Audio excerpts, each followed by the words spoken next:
So, have you ever wondered why some leaders and organizations just inspire, like real loyalty, real innovation? Yeah, while others doing pretty much the same things on the surface just don't connect in the same way. Exactly. What is that secret ingredient, behind that kind of enduring success and impact? Well, that's kind of what we're digging into today. We're putting a really influential book under the microscope. Simon Sinek's Start With Why. Mm-hmm. Hugely popular. And our mission here is to, well, go beyond just the hype. We want to uncover its real strengths, but also pinpoint some often overlooked weaknesses. And really explore what its ideas mean for you, the listener. And just so you know, you are experiencing a unique two-host AI conversation powered by Google's NotebookLM, which allows us to have this deeper, more dynamic book critique. Right. So Sinek's core idea, his main thesis, is pretty compelling. What's the gist? He basically argues that the most successful, most inspiring organizations and leaders, they don't just focus on what they do or even how they do it. Instead, they clearly articulate their why, their purpose, their core belief, and that's what inspires people. Loyalty, innovation, all that follows from the why. Okay, so he visualizes this, right, with the golden circle. Can you kind of walk us through that? Absolutely. Imagine three circles, one inside the other, like a target. Got it. At the very center, the bullseye is the why. That's the purpose, the cause, the belief driving everything. The core reason for being. Exactly. Then the next circle out is the how. These are the processes, the values, the specific actions that bring the why to life. Okay, the practical application. Mm-hmm. And the outermost circle is the what, the actual products, services, the tangible results. Right. Sinek's big point is that most communicate from the outside in what, how, why. But inspired leaders flip it. They start with why. And his claim is that people connect with that belief, right? They're motivated by belonging to something, not just buying something. Precisely. People don't buy what you do, they buy why you do it. That's the mantra. I can see the appeal. And it helps to remember when this book came out, doesn't it? 2009. Oh, definitely. Think about it. Global financial crisis, massive distrust in big institutions, in leaders. Yeah, people were searching for something more authentic. Exactly. Sinek's message about purpose and belief really tapped into that desire. It offered a sense of hope, maybe a different way forward. And he uses some really powerful examples to make his case, the ones everyone knows. Right. Apple, Martin Luther King Jr., the Wright brothers. These are his go-to illustrations. He uses them to show how this clear driving purpose can, well, change the world, or at least an industry. Yeah. It makes for very compelling storytelling. Absolutely. And, before we get too deep into the critique, we should acknowledge why it struck such a chord. Its strengths are significant. Like what, primarily? Well, first off, that golden circle framework itself, it's simple, it's memorable, it gives people a tangible way to think about purpose. It's sticky, yeah. Easy to understand and share. And Sinek is a fantastic storyteller, let's be honest. He weaves these narratives around those big examples, making the concepts feel really resonant and, well, inspiring. You definitely walk away feeling the message, not just having read, like, a dry business theory. For sure. And it does offer some practical advice, particularly for leaders. It pushes them to reflect, to articulate their why. Which can foster authenticity, right, if done genuinely. Yeah, encouraging that kind of self-reflection is valuable for anyone trying to lead or communicate more effectively. So if you had to pin down its single biggest contribution, what would it be? I think it's really prompting organizations and maybe individuals too to ask those deeper questions, to look beyond the what and how and really grapple with their fundamental mission, their identity. That shift in focus is powerful. Okay, that makes sense. But, and here's where we start digging deeper. How solid are the claims underpinning this framework? Let's take claim number 1. Leaders who start with why inspire more loyalty and innovation. Right. And his evidence, as we said, relies heavily on case studies. Apple, MLK, the Wright brothers, Southwest Airlines.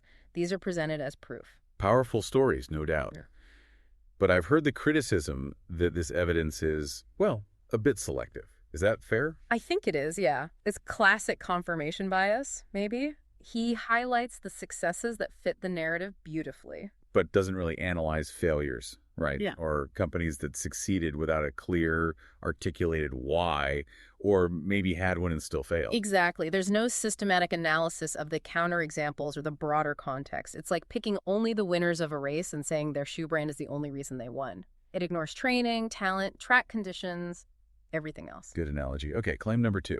The golden circle model applies to all organizations and leaders. Universally. He uses examples across different fields and times to suggest this, yeah, from tech to civil rights. But is that proven, or is it more an assertion? It's largely an assertion, a big generalization. The universality isn't rigorously tested or proven. You have to wonder, does it really fit every type of organization?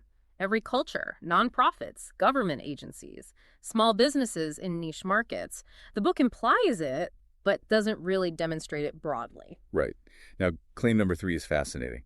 The idea that people make decisions based on emotion, the limbic brain, that gut feeling, and then rationalize it with the logical part, the neocortex. Yeah, he brings in some neuroscience terms here. Limbic system versus neocortex. It sounds very scientific, very grounded. But how accurate is the neuroscience he presents? Well, critics point out it's quite oversimplified. It's used more anecdotally to support the narrative rather than being based on rigorous, nuanced scientific evidence. So emotion plays a role, obviously, but it's maybe not that simple switch he describes. Exactly. Decision-making involves complex interactions between different brain regions. Reducing it to limbic first, neocortex second, is probably too neat, too tidy for reality.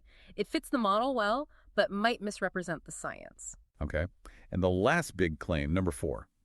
Manipulation, things like focusing on price, promotions, features, is less effective in the long run than inspiration. And again, he uses Apple versus its competitors as the key example here.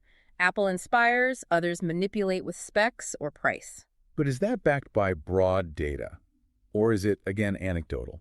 Largely anecdotal. While Apple's brand power is undeniable, the book doesn't really offer comparative data showing inspiration consistently outperforms manipulation across the board long term. Because, lots of successful companies use pricing and promotions strategically, right? Of course. It's often a mix of strategies. Dismissing tactics like promotions entirely without solid comparative evidence feels like another oversimplification of how markets actually function and what drives consumer behavior in different contexts. It really is complex when you start pulling the threads. And, exploring these kinds of nuances in leadership and motivation is exactly what we aim for.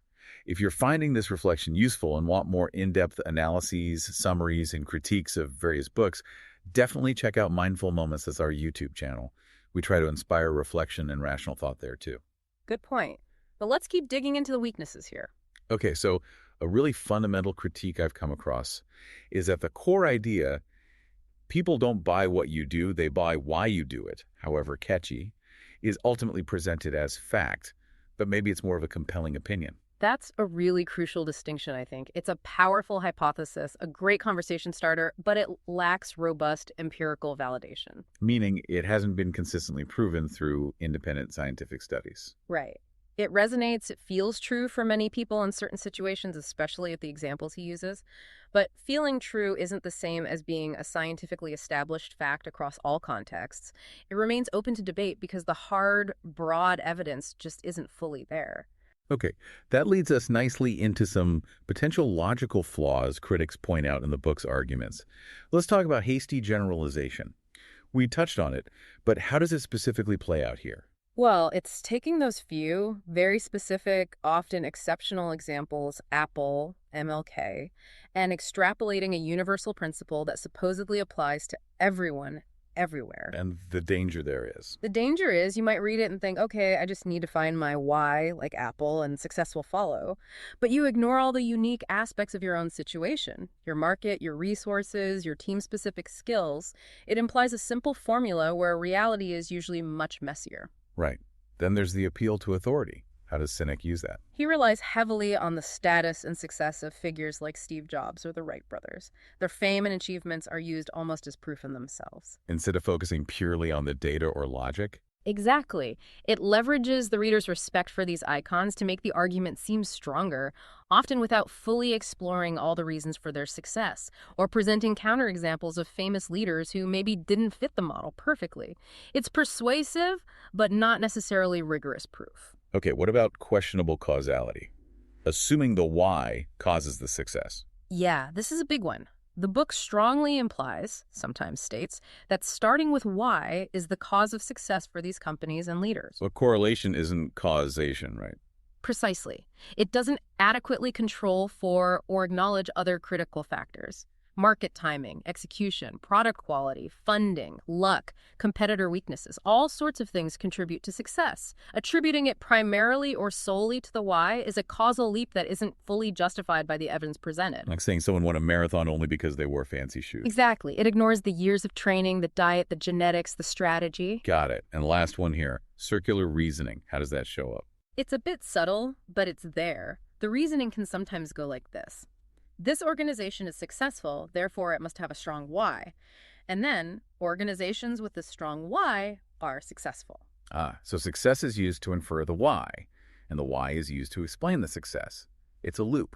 Yeah, it creates a self-confirming cycle that makes it hard to test the premise independently. If success itself is the main evidence for having a why, then the argument doesn't really prove that the why is the cause of this success. Beyond these logical points, some people also find the book, well, a bit repetitive. Yes, that's a common criticism. The core message and examples are reiterated quite a bit throughout the book. Which can feel a bit like hammering the same point home. For some readers, yes. While repetition can reinforce learning, here it can sometimes feel like it dilutes the analysis or contributes to that sense of oversimplification we mentioned earlier. It makes the complex world of leadership seem perhaps a little too formulaic. This brings us to some important ethical considerations. The book talks about the golden rule, but critics say its application might be too simplistic. Yeah, it might overlook nuances like power dynamics within an organization or significant cultural differences in how purpose and motivation are understood and expressed. A universal application might not always fit. And perhaps more seriously, there's the risk of, well, harmful whys, right? The model focuses on having a why, but not necessarily on the nature of that why. That's a critical gap. The framework itself doesn't really have a built-in ethical filter. It assumes articulating a why is inherently good for leadership, but it doesn't explicitly address systemic inequities or the possibility that a group could have a very clear motivating why that is actually destructive or unethical. Think cults, extremist groups, they often have a powerful why. So the model doesn't help distinguish between a why that leads to positive impact and one that causes harm. Not inherently, no. It's focused on the mechanism of inspiration, not the moral content of the purpose itself. And it seems silent on many other tough ethical dilemmas leaders face daily. Absolutely. Like, how do you handle genuine dissent or disagreement within the team, especially if it clashes with the established why? Or issues of fairness, distributive justice, equal opportunity, accountability when the organization causes harm. The book doesn't really offer much guidance there, or on managing the inevitable conflicts between what's good for an individual employee versus the collective why or the organization's goals. That's a constant balancing act in leadership. For sure.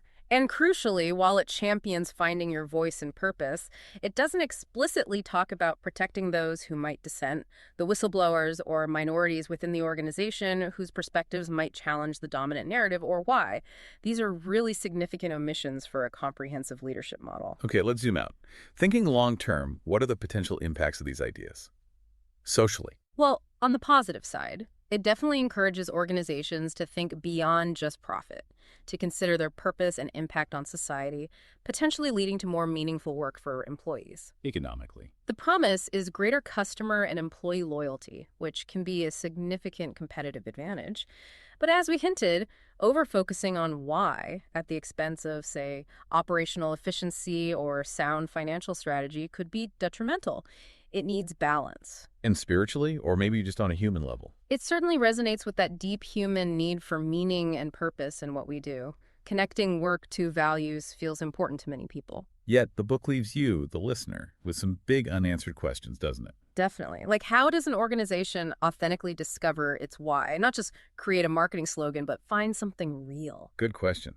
And what happens when different whys conflict within a company or between different groups in society? How does the model translate outside of the typical Western corporate hierarchical context Sinek mostly draws from? Does it work the same way everywhere? And maybe the biggest one. What are the ultimate limits of inspiration?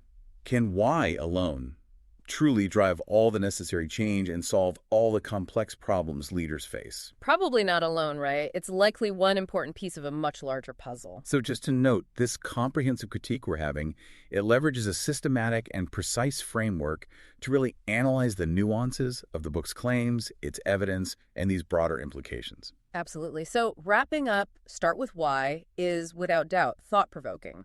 It provides a really accessible way to think about purpose and leadership. It gets people talking and reflecting, encourages authenticity. That resonates deeply, doesn't it? It really does tap into that desire for meaning.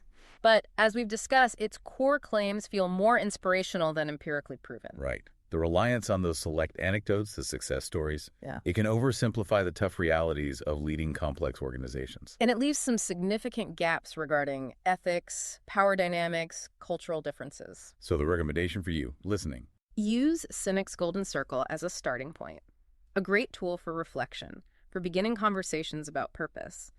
But don't treat it as the definitive blueprint for success. combine that focus on why with other solid practices, right? Strategy, ethics, really understanding your people, managing effectively based on evidence, not just narrative. Exactly.